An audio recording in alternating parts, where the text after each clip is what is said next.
My name is Siobhan Jackson, and I am a graduate nursing student at the University of Virginia.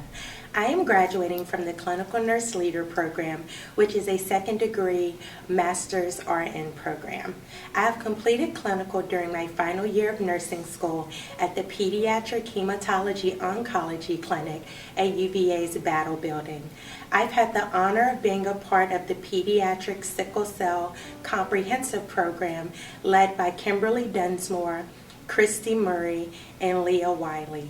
I would also like to acknowledge my preceptor, Pat Kopp, for her support.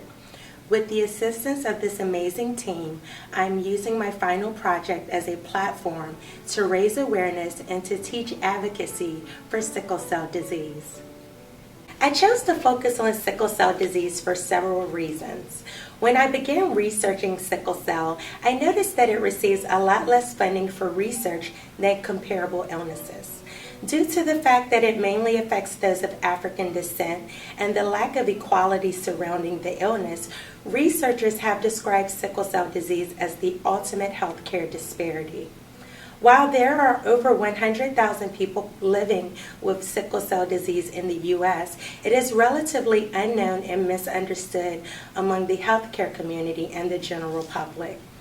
Many sickle cell disease patients are labeled as drug seekers and treated unfairly when they attempt to get help during pain crises. In the 100 years since the first sickle cell diagnosis in the U.S., there has only been one approved drug by the FDA in the treatment of sickle cell disease. And lastly, I have fallen in love with this population, and I am grateful to have found my passion this early in my career. With the help of this video, I hope to promote health equality for this population, and I want healthcare providers and the community to understand what these patients experience on a daily basis. I would also like to generate interest and to start conversations about sickle cell disease in order to get more funding for research. We will talk to several healthcare professionals that specialize in sickle cell disease, as well as patients and their families regarding their experience with this illness. After watching this video, I hope that you will feel more informed about sickle cell disease. I would like to thank the patients and the staff at the Sickle Cell Clinic, as well as Stephanie Fielding, for bringing this idea to life. Thank you.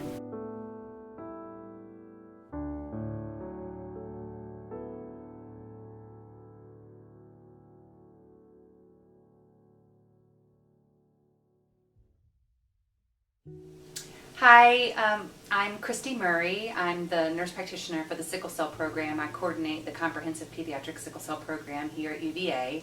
I work with Kimberly Dunsmore. She's the director of the Sickle Cell Program. And I have been asked to discuss the complications of sickle cell disease, and so I just wanted to touch on a few of them. I'm going to discuss pain crises. Pain crises are the hallmark of sickle cell disease.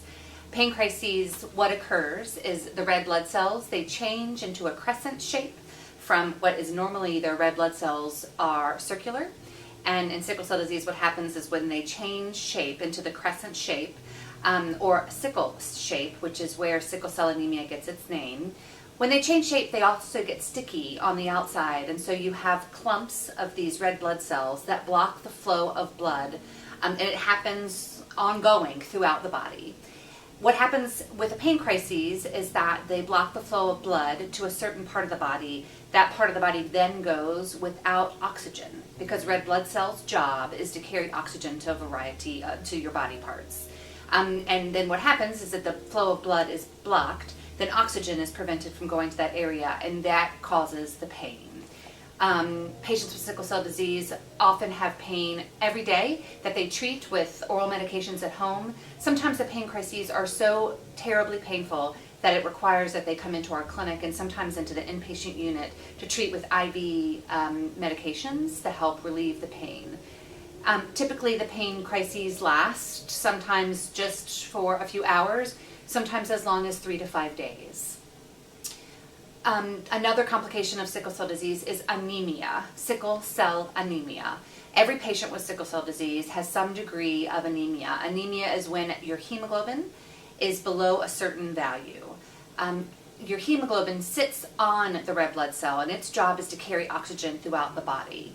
And so if you're anemic, you have less ability to carry oxygen through your body, which is why patients with sickle cell disease often have somewhat shorter stature. They're somewhat a little bit smaller than patients that are than other people their age, because they've got less oxygen circulating throughout their body, which oxygen is important for growth and development. So with anemia, patients with sickle cell disease actually acclimate to a much lower hemoglobin value than someone without sickle cell disease. But sometimes there are different situations when their hemoglobin can drop to a dangerous level, and they may require blood transfusions to help increase their level of anemia, increase their hemoglobin level to better allow for more oxygen circulation. Other important complications of sickle cell disease include acute chest syndrome, which is pneumonia in a sickle cell patient. Splenic sequestration occurs when red blood cells accumulate in the spleen, resulting in pain and potentially life-threatening anemia. And infection. Children with sickle cell disease are at increased risk of life-threatening infections due to splenic dysfunction. Therefore, all children with sickle cell disease are treated with penicillin up until the age of 6.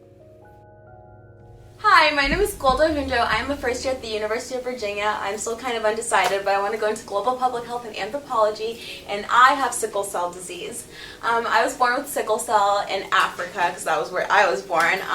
After my first birthday, I was diagnosed with it. I was just crying hysterically. My doctor and my parents were like, "Whoa, what's going on?" So they brought me to the hospital, and the doctors were like, "Your daughter has sickle cell." And my dad was like, "Wait a second, I didn't even know that I had sickle cell." So I guess that kind of just displays how sickle cell is kind of hidden within all African Americans, you know. But I suffered with it in Africa. I went to the hospital constantly, and then we were fortunate enough to move to the United States when I was 3 years old. And I feel super lucky for that because, you know, it's Africa. The treatments for sickle cell aren't very well, and I have a lot of family and like friends in Africa who have passed away from sickle cell. But after having moved to the United States, there was always that language barrier between my parents and, you know, health programs. So whenever I did have a crisis, it was kind of hard to go to the ER and have it dealt with the way I needed to be dealt with. So I just remember this like anecdote of me when I was 4 or 5 years old, right after having moved to the United States, where I was having one of the worst crises of my life, and my mom called 911, and the paramedics came, or whatever they're called, and they saw that I could walk, and they saw that I could, you know, jump and talk. They literally were like, "Jump," and I was like, "Okay." And they kind of just left because my mom couldn't tell them that I had sickle cell, and they didn't see anything physically wrong with me. They thought I had been injured when actually I was just having a crisis, you know, in my legs. So a lot of my childhood was like that, and then, you know, we found a really great clinic that really helped facilitate this knowledge of sickle cell.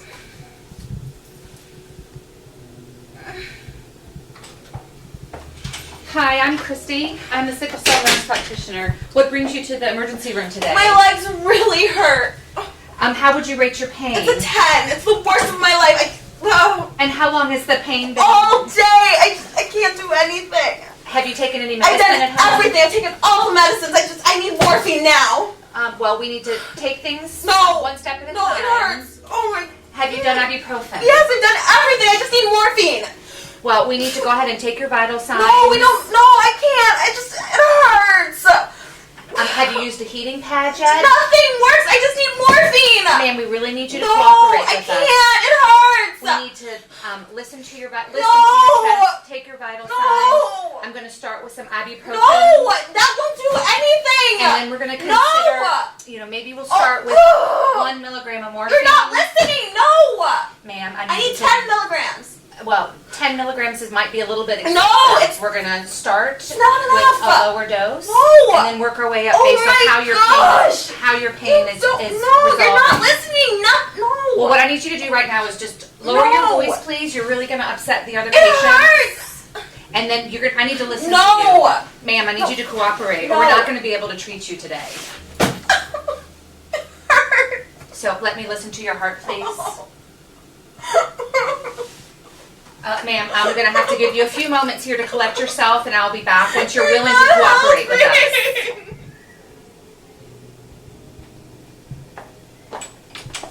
Hi there, I'm Christy Murray. I'm the nurse practitioner here in the emergency room today. What brings you here? My legs just really hurt.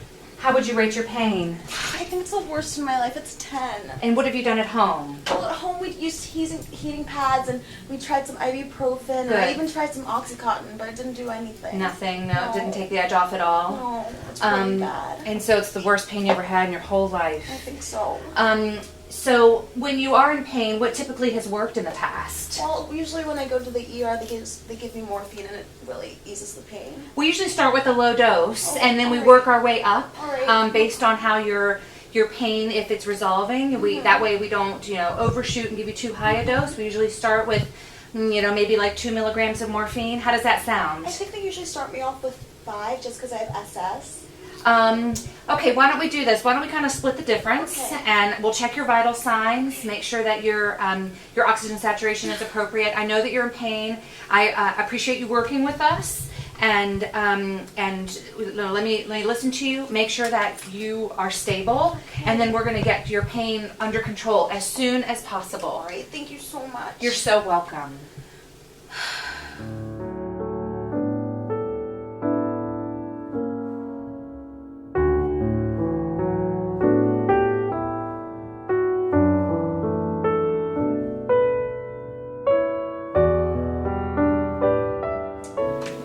It's a lot to learn, it's a lot to take in, it's a lot to know, and it's definitely something that whoever you have giving care to your child with it, that you want to make sure that they're aware of all the ins and outs about it and what to look for, what to pay attention to. Good communication across the board with everyone involved in your child's care, including the child, Yeah.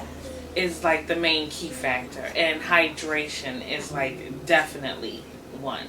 My suggestion to them, to a new parent, is just basically observing a lot, like watching your child, seeing the signs that they show and give you. But it's just something that you learn with time. But it's like the more time you spend with them and observe and so on, you get it, you pick it up. But in the beginning, you don't. Everyone's green in the beginning. You haven't a clue. But after so many, episodes and events, you learn. You'll pick up. It comes like natural. Well, with his future, my hopes for him is, I hope that maybe one day they'll have something to where they can cure it and just make it go away. But as far as of now, my only hopes for him, for his future, is that it's not limited. I don't want him to be limited or feel like he can't do something or he's restricted from being able to have a full life. This is my son, and this is his grandmother. It's a lifestyle to live with sickle cell and not let the disease take control of your life. You can take control of the disease with the resources and the information. And I would encourage networking. You talk to as many other families and people who have dealt with sickle cell. My name is Renee Thomas. I am the mother of a 6-year-old that has sickle cell anemia disease.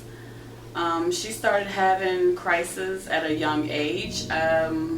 It was easy to spot because her hands and feet started swelling up on her. I didn't know what was going on, but I had heard the nurses tell me certain signs to look for, so I called them, and that was her first crisis.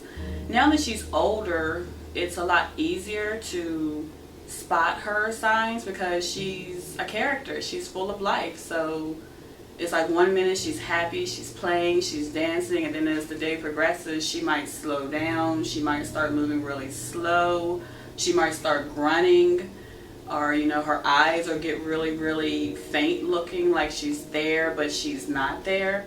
When I first heard the diagnosis, at first I kind of brushed it off because I thought it was just like the trait. I heard them say disease, but it wasn't registering that this is actually a disease because I had never heard about it. I've heard of sickle cell trait, but I had never heard of sickle cell disease.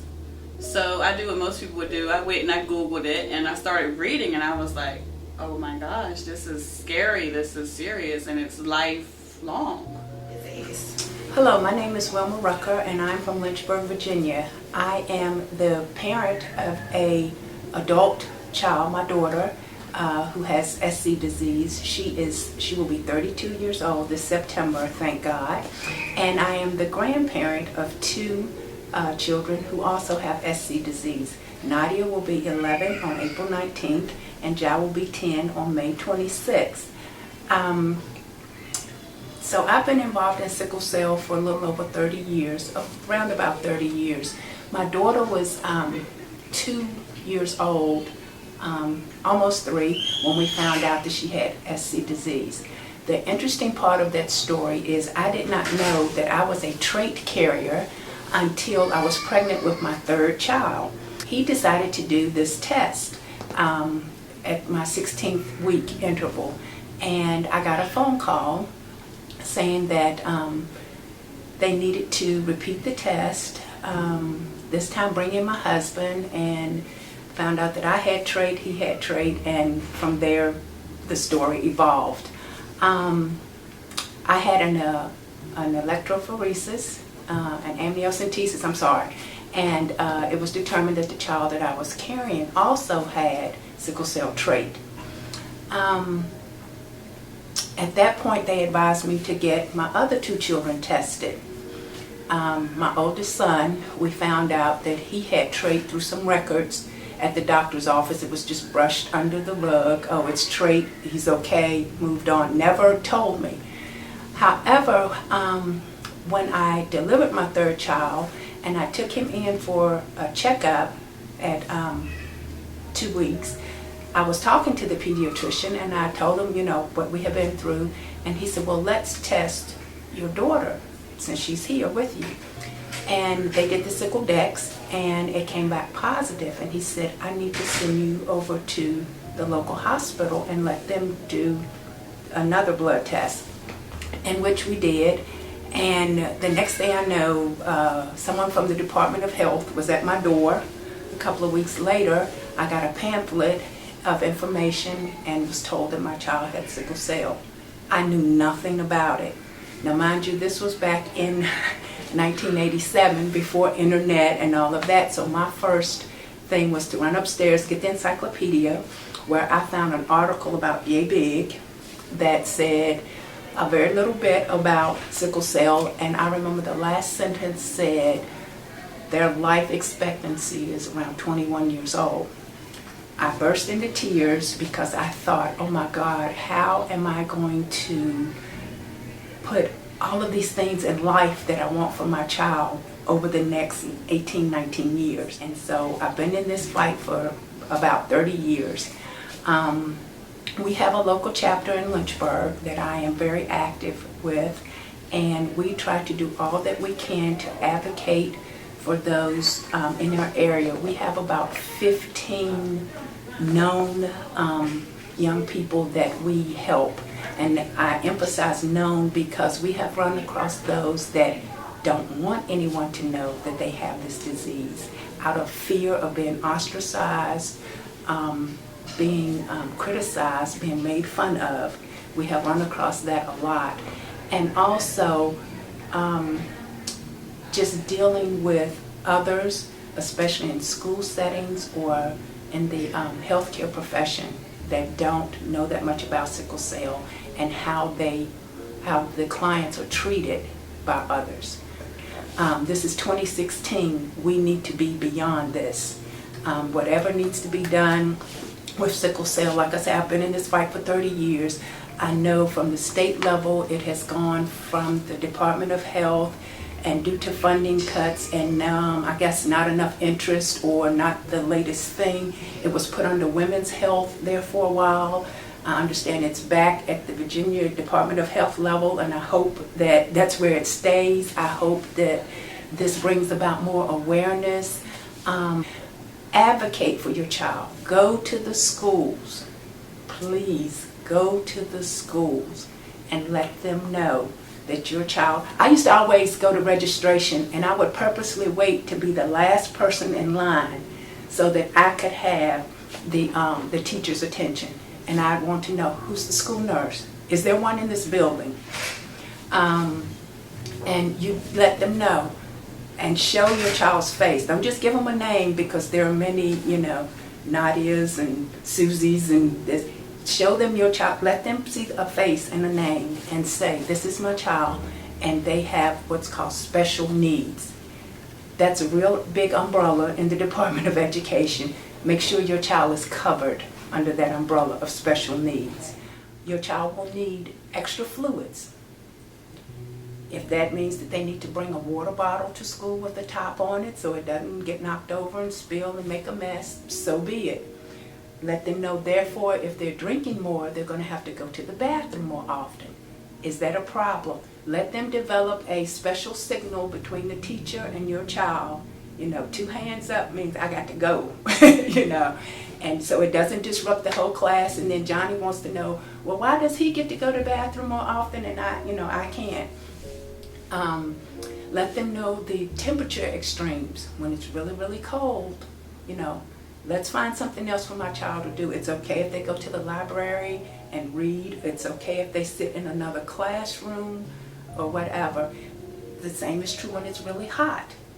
The extreme temperature will make them more thirsty, which means they're going to need more to drink, which means they're going to have to go to the bathroom more. So make sure that they understand the whole big picture. Let them know that when your child says this aches or that aches, 99% of the time it does, and it's not just a child trying to get out of doing something. But also let them know that it does not affect intelligence. Yes, sickle cell clients may have strokes and things of that nature, may have disabilities, but it does not affect their ability to learn, and they are still capable of learning. All right, I'm Kimberly Dunsmore. I am the director of the Comprehensive Sickle Cell Clinic at the University of Virginia Children's Hospital. And I've been asked to talk a little bit about sickle cell disease and the changes that I've seen during my career in treating children with sickle cell disease. And I would say, for the main part, what we've been able to accomplish in the last 25 years are 3 important things. One of them is the use of penicillin in children to help decrease the amount of children who die from overwhelming pneumococcal disease.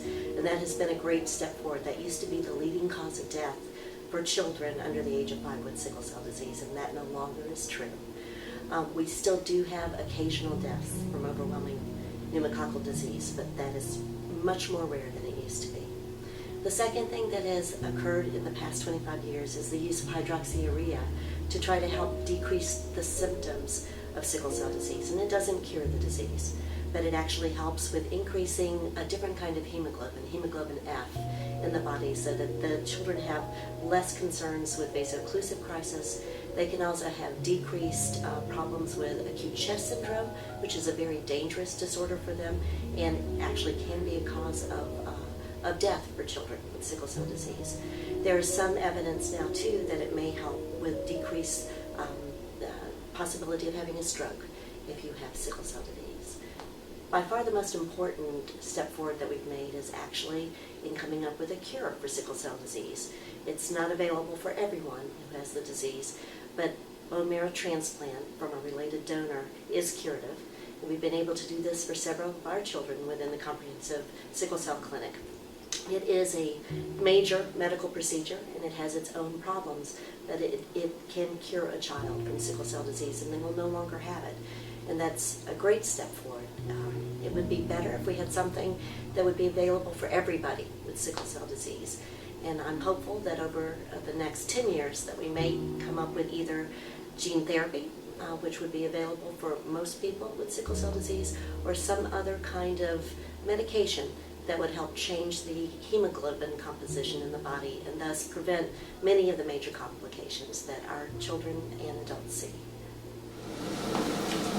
Hi, my name is Stephon Banks. I'm 19 years old and I was born with sickle cell disease. The hardest part about getting sick a lot was missing school time and trying to overall get my health back together. One doctor's visit, Dr. Dunsmore and Christy was like, I could get a bone marrow transplant that could possibly cure my disease, but I would have to have a donor that was family related. So they tested my sister Shantice, and she happened to be a perfect match. So then we decided to proceed with the transplant. So we had to go down to Duke University, and they did the bone marrow transplant. First, I had to have chemotherapy so they could get rid of all of my cells, and then a week later, we had the bone marrow transplant. And then my sister had to have surgery to get the bone marrow out. Before I decided to get my transplant, the doctors told me all the risks that could happen, such as I could die or not have kids or anything like that. But I didn't really feed into it. I just kept my mind right and proceeded with the transplant. Okay, it changed my life dramatically. At first, I couldn't do things, and now I can do them. I don't get sick as much as I used to anymore. Now when I get sick, it's just basically a cold or something like that. And then also it helped, like, other than health related, it helped me realize who my family was and who my true friends were and stuff. I recently started college at Piedmont, Virginia Community College, and without the bone marrow transplant, I don't think it would have been possible. For people who still have sickle cell, the best advice I would give you is just to have faith. As of August 26, 2014, I am cured from sickle cell disease, and I would like to thank all my doctors and family and the whole community. Chantis, thank you for giving me your bone marrow. Hi, my name is Pat Cobb. I'm a nurse in the Pediatric Specialty Clinic, mostly hem-onc here in the Battle Building. And I have known Stefan since he was a little boy. And the man that you see today, the accomplished young man who's sure of himself, and the boy that I used to know are just almost two different people. The Stefan I knew when he was little would come in, he'd be sick, he would have multiple sickle cell crises. When he saw me, he knew it meant an IV, he knew it meant pain medicine, but even then, he was such a sweet boy and always tried to do the right thing and would help me do his IVs and do his blood. But to see him now, after his transplant, is just amazing. He now is a healthy, self-confident young man who comes in and gives me a hug, and he is coming in by himself, and I know that was hard for Mama, because Mom was always there for him, Mama and Dad. But now to see this young man after his transplant, it just does your heart good. One last thing that I would like to say is that I think that this disease deserves so much more funding for research. This affects a large number of people in our country and across the world, and it has received very little funding to be able to treat this disease adequately, to be able to help all the children and adults with this disease to live healthier, happier lives. So I would encourage all of us to become advocates, to speak with our senators, to speak with our House of Representative members, to encourage them to vote for funding to research this disease. Thank you. The future's so exciting. Who knows, you could be the one to solve sickle cell one day, whether you're a med student or you're a sickle cell patient. You know, the possibilities are endless.